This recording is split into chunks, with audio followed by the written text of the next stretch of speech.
Por décadas, existia uma regra no mundo da comunicação. Para alcançar milhões de pessoas ao mesmo tempo, você precisava de uma torre de transmissão, estúdios gigantes, concessão governamental e centenas de funcionários. Basicamente, você precisava ser uma emissora de televisão. Mas então, algo aconteceu. Um jovem com uma webcam ligada dentro de um quarto bagunçado começou a desafiar essa lógica. E não só desafiava, ele começou a vencer essa lógica. Só um desses dias eu não fiquei online. Durante boa parte da história recente do Brasil, a televisão fez parte do lado brasileiro quase como alguém que realmente fazia parte da família. Milhões de brasileiros acompanhavam a política, o futebol, as novelas, os escândalos e até a maneira como o Brasil se enxergava através da televisão.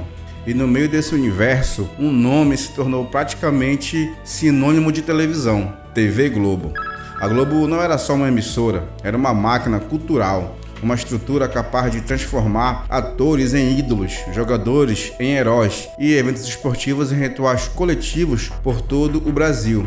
Quando a Globo transmitia algo de forma inesperada, o país parava. Quando uma novela estreava, famílias inteiras acompanhavam. Quando um jogo decisivo começava, bares, casas e restaurantes se conectavam no mesmo sinal. Durante décadas foi assim, como se sempre tivesse sido assim, e eu vivi essa época. Mas todo império tem uma fraqueza.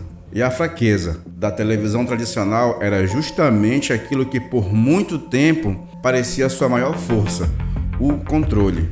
A televisão decidia o horário e a linguagem, decidia quem aparecia ou não, e decidia o que seria mostrado. O público assistia e comentava, geralmente no sofá da sala, mas raramente participava de verdade. A relação da TV com o público sempre foi vertical, de cima para baixo, no topo a emissora e na base a massa.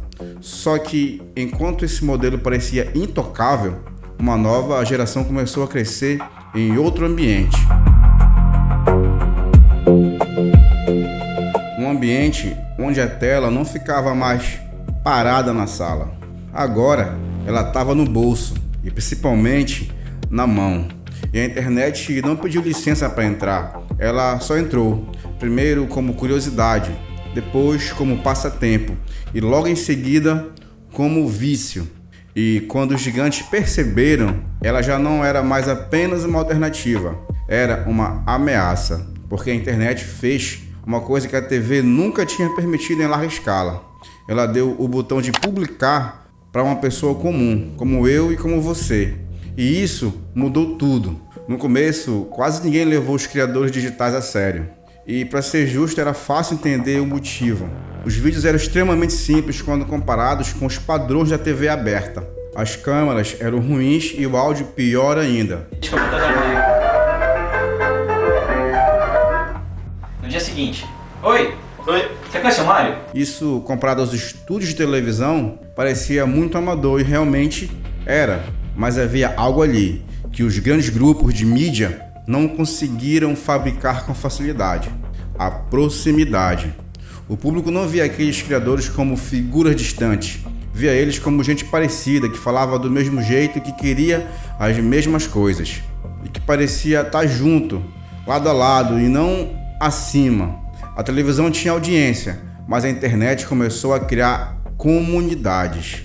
Existe uma diferença enorme entre essas duas coisas que você precisa entender, porque a audiência simplesmente assiste e quando enjoa, troca de canal. Já a comunidade não, a comunidade participa, a comunidade defende, compartilha, comenta, corta trechos, transforma momentos em memes e ajuda a espalhar a mensagem como um vírus pela rede. Daí o termo viralizar. E foi nesse terreno que o Casimiro cresceu.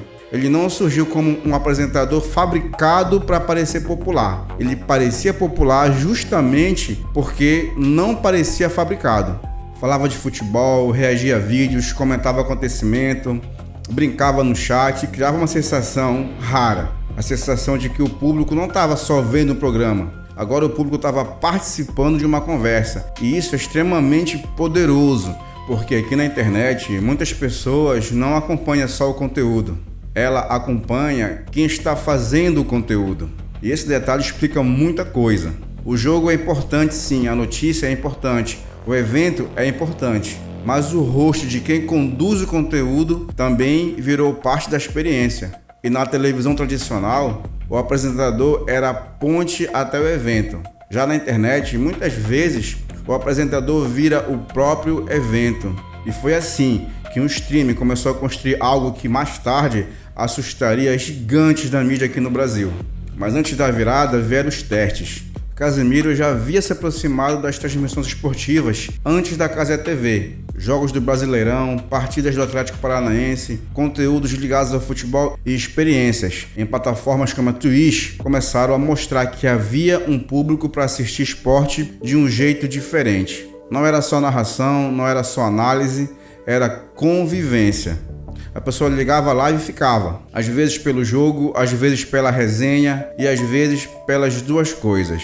Esse comportamento apontava para uma mudança importante no consumo de mídia aqui no Brasil. O público mais jovem não queria só transmissão perfeita, ele queria uma transmissão com personalidade. Queria sentir que havia alguém ali reagindo junto, que brincava, que exagerava e falava como as pessoas falam fora da televisão. Mas faltava o grande teste. Faltava entrar no território que durante décadas parecia ser reservado aos donos da mídia mundial. A Copa do Mundo.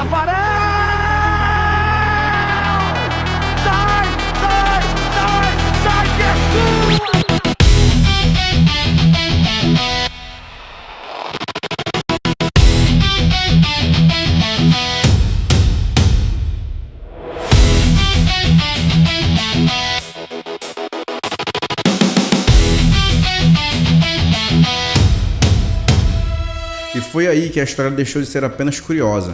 Em 2022, Casemiro e a Live Mode lançaram a Cazé TV com o objetivo de transmitir partidas da Copa do Mundo no YouTube. A ideia por si só já era bem ambiciosa. Um canal recém-criado, uma plataforma digital, uma linguagem de internet e o maior evento esportivo do planeta. Era como se os dois mundos colidissem ao vivo. De um lado, a tradição das grandes transmissões. Do outro, uma nova forma de assistir, mais próxima, imprevisível, porém mais conectada ao tempo real. E a dúvida era a seguinte: será que milhões de pessoas aceitariam ver uma Copa do Mundo assim? E a resposta veio em números. A abertura do Mundial entre Catar e Equador alcançou cerca de 1 milhão de espectadores simultâneos. Depois, com o Brasil em campo, os números escalaram. Brasil contra a Sérvia chegou a aproximadamente 3,5 milhões de views. Brasil contra a Coreia do Sul passou de 5 milhões. E o último jogo da seleção brasileira naquela Copa bateu um pico próximo de 7 milhões de views ao mesmo tempo. Aquele momento não foi apenas um sucesso de audiência, foi uma quebra de paradigma. Milhões de brasileiros estavam assistindo a Copa pelo YouTube, não como segunda tela, mas como transmissão principal. E isso mandou uma mensagem muito clara para o mercado. A internet não queria apenas comentar o espetáculo, ela queria transmitir o espetáculo. E a partir dali, a Cazé TV deixou de parecer um experimento e começou a se comportar como um novo player da mídia esportiva. Talvez a imagem mais forte dessa história seja simples. De um lado, décadas de televisão, e do outro, um criador digital com uma comunidade, plataforma, um jeito de falar que parecia informal demais para ser levado a sério. Por muito tempo, a disputa parecia injusta, mas a internet mudou a balança, porque ela provou que na era da atenção, tamanho não é tudo. A confiança importa, a linguagem importa, a identificação importa, e a sensação de pertencimento importa mais ainda. Hoje, o megafone não está mais preso a uma torre, ele está espalhado em milhões de celulares. E isso não significa que todos serão ouvidos, mas significa que o caminho foi aberto. A próxima grande voz pode sim surgir de um grande estúdio profissional, mas também pode ser você, do seu quarto, falando para milhares de pessoas no vídeo improvisado, sem equipe, mas com algo que, de certa forma, prende a atenção. E a pergunta que fica não é se a televisão vai acabar, porque provavelmente não vai. A pergunta real é outra. Quando qualquer pessoa pode alcançar milhões, quem ainda pode dizer que controla a massa? Talvez ninguém como antes, e talvez esse seja exatamente o ponto. O poder não desapareceu, o poder se deslocou. saiu das mãos de poucos e começou a circular, ainda de forma desigual, mas circulando.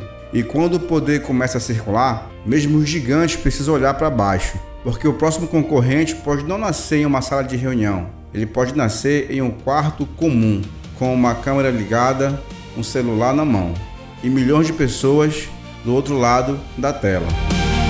O trabalho duro compensa no final. Se você gostou do conteúdo, dá uma força pro canal, curtindo, compartilhando e se inscrevendo, porque assim a gente fica mais encorajado a produzir mais conteúdo para você. Então fica na paz e até o próximo vídeo do Atualidade.